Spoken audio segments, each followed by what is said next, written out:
جزاک اللہ خیر جی، very inspirational. Ahmad بھائی آپ کے فائنل تھاٹس لوں گا with regards to the youth as well, کہ آپ اس وقت جو ہمارے نوجوان ہیں خاص طور پہ آئی وڈ سے اسپیشلی جو لوگ ابھی O levels A levels matric F S C وغیرہ کے جو ایج گروپ ہے ان کو آپ کیا ایڈوائز کرتے ہیں how they can occupy themselves against this type of onslaught, literally جو آن سلاٹ ہی ہے جو ہر طرف سے آ رہا ہے اسپیشلی نیٹ فلکس پہ، ایون ویڈیو گیمز میں، how to occupy themselves better to deal with these challenges? I think اپنے آپ کو اینکر کرنا ایک آئیڈیالوجی کے اندر جہاں سے آپ اپنے ایتھکس اینڈ مورلس کو ڈیرائیو کرتے ہو.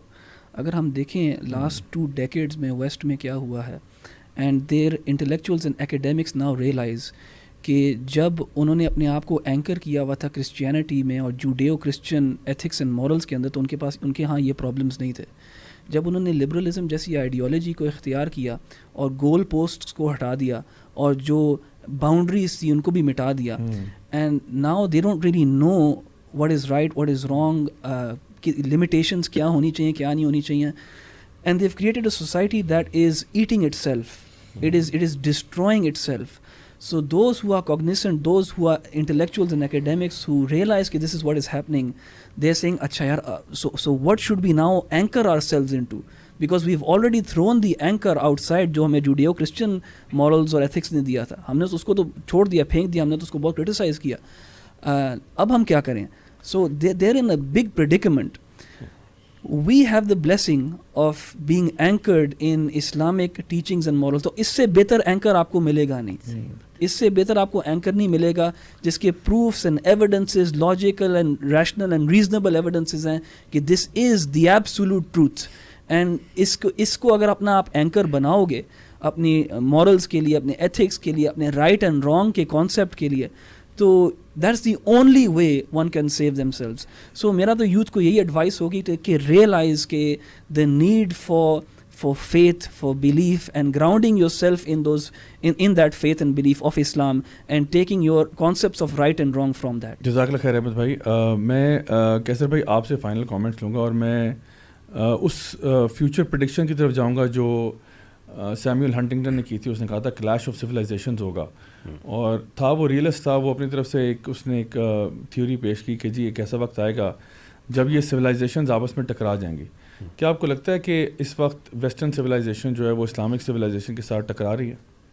مجھے زیادہ یہ لگتا ہے کہ جو ویسٹرن سویلائزیشن ہے وہ انٹرنل کولیپس کا شکار ہو رہی ہے. وہ ایک انٹرنلی ایک کلیش میں جا چکی ہے. وہ جو ڈسپیرٹیز ہم دیکھ رہے ہیں جا کے، جو ہم بات کر رہے تھے کہ ایک پاپولسٹ رائز ہوا اور سارا، وہ آئیڈیا یہ تھا کہ ایک کوہیسو ویسٹرن سویلائزیشن ہوگی جو کہ اسلامک سویلائزیشن سے کلیش کرے گی، اور اس کی وجہ یہ ہے کہ باقی جتنے سسٹمز ہیں دنیا میں ناکام ہو چکے ہیں. Islam is the only last remaining opposition to the western hegemony. لیکن دا فیکٹ کہ ویسٹ کے اندر جو چیزیں اسٹارٹ ہو گئی ہیں جس طرح سے، اٹ لکس ٹو بی کہ اگر ہم اس سٹیج میں اسلامک سویلائزیشن اگر ہم اس کو بچا پاتے ہیں، and we are very strong candidates to do that, تو ویسٹرن سویلائزیشن کا کلیش ہم سے نہیں ہے، وہ انٹرنلی کولیپس ہوگی، ان سائڈ کولیپس ہوگی. جو کولیپس کے ماہرین ہیں، خود تھنک ٹینکس ان کے ہیں، 3 چیزیں انہوں نے آئیڈینٹیفائی کی ہیں جو ویسٹرن سویلائزیشن کو کولیپس کریں گی. اس میں ایک ہے انسرماؤنٹیبل ڈیٹ، جتنا قرضہ ہے وہاں پہ، اور دوسرے ویری شارپ پاپولیشن ڈکلائن، اور تیسرا ہے انوویشن ڈیفیسٹ. یعنی کہ ایک زمانہ تھا کہ ٹیکنالوجی کی ہر چیز ویسٹ سے آ رہی تھی، اب جاپان سے آ رہی ہے، چائنا سے آ رہی ہے. یعنی کہ west is still doing good, لیکن وہ جو ایک لیڈنگ رول تھا وہ اب نہیں رہا ہے. تو یہ 3 چیزیں ان کے خیال میں، اور وہ زیادہ دور نہیں ہیں. پریڈکشن 70 سے 100 سال کی ہے کہ کریکس نمایاں ہو گئے ہیں، اب یہ بڑھیں گے، اینڈ 70 ایئرز 100 ایئرز ویسٹ کی ہیجمنی کم سے کم ختم ہو جائے گی. اس کے بعد پھر آگے نیا رائز چائنا کا نظر آ رہا ہے، اینڈ سو فورتھ. میں اپنے بچوں سے یہ کہوں گا کہ آپ اگر واقعی ویسٹرن سویلائزیشن سے متاثر ہیں، آسک یور سیلف کہ what is important to you. جس ویسٹ کے ایک گھر میں جہاں ان کے کتے کی اہمیت ہے، اور اس گھر کی ماں اولڈ پیپل ہوم میں پڑی ہوئی ہے جس کو سال میں 1-2 دفعہ کارڈ بھیجا جاتا ہے، is that life you are looking for? یہ زندگی آپ چاہ رہے ہیں؟ Because this is what liberalism in its practical form.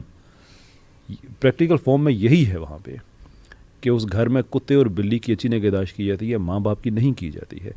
میں جب ٹیکسی ڈرائیور تھا, مجھے یاد ہے مدرس ڈے تھا, ایک کسٹمر میں نے پک کیا تو مجھے وہ کہتا ہے کہ تم مسلمان ہو؟ میں نے کہا جی. کہتا تم لوگ مدرس ڈے سیلیبریٹ نہیں کرتے؟ میں نے کہا ایکچولی ہم ہر روز کرتے ہیں, سال میں ایک دن انتظار نہیں کرتے. جب تک میں نے اسے ڈراپ نہیں کیا اس آدمی نے کوئی بات نہیں کی. وہ ایک سوچ میں گم رہا کہ is that also part of life, کہ ہم نے سال میں ایک دن ڈیڈیکیٹ کیا ہوا ہے کہ وہ ہماری مدرس کا ڈے ہے. ہمارے لیے ہر منٹ ہماری مدر کا ہے, ہمارے فادر کا ہے, ہماری فیملی کا ہے. Are you willing to concede all this because your personal indulgence جو آپ کو اچھا لگتا ہے, ذہنی عیاشی جو آپ کو اچھی لگتی ہے, اس کے لیے آپ یہ سارا کچھ تھرو اوے کرنے کے لیے تیار ہیں, جبکہ وہ خود کولیپس کی طرف جا رہے ہیں. کوئی دنیا کا عقل مند آدمی ایسا ہو سکتا ہے جو ایک ڈوبتے ہوئے شپ میں قدم رکھے. Why would you do that? Very rightly put. اور آئی تھنک بڑا اچھے طریقے سے آپ نے پوری بات کو سم اپ کیا کہ اصل میں جو ان کا ماڈل اور ہمارا جو زمین آسمان کا فرق ہے. اقبال نے کہا تھا نا, پرواز ہے دونوں کی ایک فضا میں, کرغز کا جہاں اور شاہی کا جہاں. ہم دونوں کی ڈیسٹینیشن بڑی ڈفرینٹ ہے, اور ایک جو واقعی میں جو اقبال کا شاہین ہے وہ اپنی اگر ڈیسٹینیشن کو سمجھ جائے تو پھر ہمیں کسی کو امیٹیٹ کرنے کی ضرورت نہیں ہے. آپ سب کا بہت بہت شکریہ. ڈاکٹر شاہبہ آپ کا اپنے اتنا ٹائم نکالا, آپ آئیں. کیسر بھائی آپ کا, احمد بھائی آپ نے کنٹریبیوٹ کیا. آئی ہوپ کہ اس سے ہماری آڈینس کو فائدہ ہوا ہوگا, اور یقیناً ہوا ہوگا, کیونکہ بہت سارے کانسیپٹس آپ لوگوں نے بڑے اچھے طریقے سے ایکسپلین کیے ہیں.